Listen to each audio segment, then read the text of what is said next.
What's your favorite 90s Halloween movie and TV show? Hey, Vaderface here. Jay Boogie?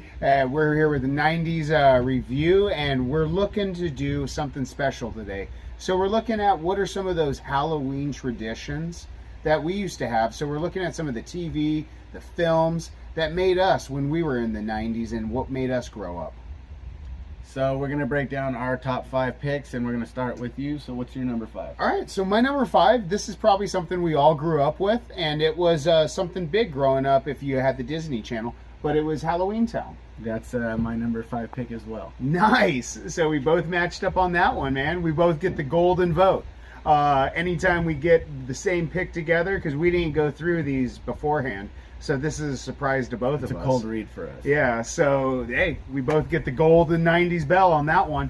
But with that, I always appreciated like Debbie Reynolds in Halloween Town, and I actually thought it was kind of as cheesy as a lot of those Disney films were growing up. I thought it was kind of cool. I did too. I really, really liked it. And I like the original cast, and despite them having 4 remakes or sequels, none of the original cast was, or most of the original cast didn't come back. It was a big faux pas in generations past. I think we've cured that in most movies now.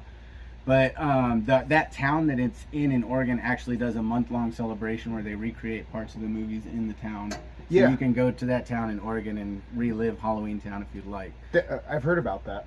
But it was a Disney Channel original movie, and I love most of the Disney Channel original movies that came out. They were all really good, despite being like made-for-TV movies. Yeah. Well, check this out too. So Halloween Town was one of the first Disney movies made.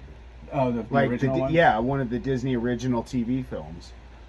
It's good, though. It really does still hold up, too. I showed my kids, and they liked it, so it's going to continue to be a Halloween tradition movie for us to watch. Yeah. Because technically the first one to be made was, I think it was like Brink or Blink, but by the time that one came out, Halloween Town had already filmed and showed. Brink had came out fourth by that time, so technically Halloween Town was the first one to come out on Disney. Brink was really good, too. All those movies, classics. So now what about for you on your number 4? So for my number 4, I'm going to go Casper, the 1995 movie with Bill Pullman and Christina Ricci. Okay. And I feel like Christina Ricci's always had this kind of like spooky vibe to her, so people always associate her with stuff like that. I mean, obviously she was in this and the Addams Family, and like the little just gothic child. And surprisingly enough, that movie used more CGI than Jurassic Park. Really? Yeah, and that was like the very beginning of like CGI movies. So like when actors talking to tennis balls, which they did for the movie, was pretty like new to people then. They thought that it was crazy. cutting edge back in the day. I wonder how much that actually cost for them to actually run all that CGI. Oh, it was amazingly high. And at the time, it was like the first movie that had like a protagonist, the main protagonist that was CGI. But then Toy Story came out shortly after that. I can go with the second one because I always loved Wendy the Witch. So, I like that one too with what's her name, Hilary Duff. Yeah, That was really good. All right, so that's a solid number 4 pick. Mine wasn't really one movie, but mine was a tradition we always had in our house. It was the 30 days of scares or 30 days of haunts. Whatever channel was hosting it, but it was every day. It would be a new horror movie or a new Halloween film. And so we always gathered around, me and my brother and my mom. We would always watch those together at night. And whether it be, Halloween Town or Nightmare Before Christmas or just Reanimator or Poltergeist or Exorcist, whatever movies were showing, and we would watch those together. So that was how we kind of were introduced to horror films growing up, and that's where my love stemmed from. But I even remember like getting candy, and we would always do popcorn, and it was always a good time. So I'm a rule breaker. I'm a habitual rule breaker. This is the first of many times you'll see me do this. But yeah, so I went with the 30 Days of Haunts, man, for the network. I think it was like CBS or days I say it was for like Halloween. TBS or USA, but Something. But if you guys know or you remember, throw that down in the comments below and go ahead and slam that like button for us, because here at the 90s Nostalgia Review, a little like from you guys comes out to really big things for us, man, and we really appreciate it here. Thumbs up, guys. Whee! Slam it. So what about for you? We're moving on to our number 3. Right, so my number 3 is Beetlejuice. Nice. Technically not a 90s movie, it's 88, but it was still relevant and popular in the early 90s, and for me, I was introduced to it in the 90s, so we're sticking with it. Michael Keaton crushed that role. He's a super underrated actor, from Batman to his recent resurgence lately in the new Spider-Man movie and the other guys. Definitely has been crushing it, killing it in this next chapter of his career. Like, Yeah, definitely in retirement. He was somebody that I don't even know why he disappeared.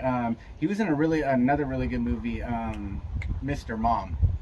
Oh, That movie was like one of my favorites as a child. that one was really good. But- oh yeah, Tim Burton just destroyed that film too, like with his art style. Yeah, and everything. definitely. He has a very strong aesthetic that you could see anytime you see a movie. You're like, yep, very that's Tim Burton. distinct. Very distinct. Thank you. And the cartoon that was spawned from that was one of my favorites as a child. I don't know if you ever watched the 90s Beetlejuice cartoon. But it was a Definitely. great That cartoon. one was a great animated series. I think it was like 2 or 3 seasons. Yeah. It was great, and I have the whole season at home. That's Oh, classic. the entire series. Something I need to pick up. So for my number 3, the one that I picked out is probably something on a lot of people's list growing up. And it was on film. It was on TV every year that, for Halloween. Hocus Pocus. On my list as well. Not as number 3, but But yeah, so for me, it definitely came in at number 3. It was a solid film. Great cast. Bette Midler, Sarah Jessica Parker, Jing Shomia Coke. It was just a great thing to have, and I really appreciated it growing up. And then, like, when you start finding out some of the stuff behind it, it's even better. it was a really good movie, and it's just a Halloween tradition I think I've had since the movie came out. The Sanderson sisters is definitely something that is just like a big tradition in a lot of households. Amuck, amuck, amuck, amuck. And, it's just a really cool thing. And I can really appreciate Disney really embracing it a lot more, especially in their recently. new merchandise and everything. Yeah, and then fingers definitely had a crossed. resurgence. Yeah, fingers crossed we definitely, see that sequel come out here in the future. Supposedly. Yeah. Well, what do you got for your number 2? So my number 2 is I'm going Nightmare Before Christmas. Okay, so unpopular opinion, super overrated. You can slam that dislike button. Well, I'm going to go with the opinion that Halloween starts in July and Christmas starts in November. So this is just a great transition film. It's something that I can watch for the next 3 months plus. But also, too, that movie, it was one of the first ones to really come out and have that aesthetic with that claymation that really made it prominent. And I'm going to be honest, it's going to be something that we'll never see a remake of. It's always just going to be Nightmare Before Christmas. And the funniest thing is, people think it's Tim Burton's Nightmare Before Christmas, like he directed it. He didn't. He just produced it. Really? Yeah, he just produced it. That's it. He just produced Nightmare Before Christmas, and then the whole cast, ranging from the actual voice actors all the way down to the composing by Danny Elfman. He did an amazing job on doing everything, and a lot of people don't know this. And if you didn't know this, I want you to hit the like below. Is the singing voice for Jack Skellington, and also the voice of the clown on the bike is Danny Elfman. Didn't know that. Yeah. So if you didn't know that, I want you to slam that like button below. The more you know. My number 2 is The Addams Family, the movie in the 1990s. It's a classic. The cast is great. Christina Ricci, again, with her gothic little girl thing. Gothic Wednesday is the best. Yeah, dude, she really is kick-ass. That movie just has so many good memories, like just watching it with my family, and anytime friends came over around Halloween, like that classic. That's a movie you don't skip whenever it's on reruns. No. When reruns were a thing. No, and it's even just a great film. I don't care if Halloween or not, man. I can watch Addams Family and Addams Family Values anytime, man.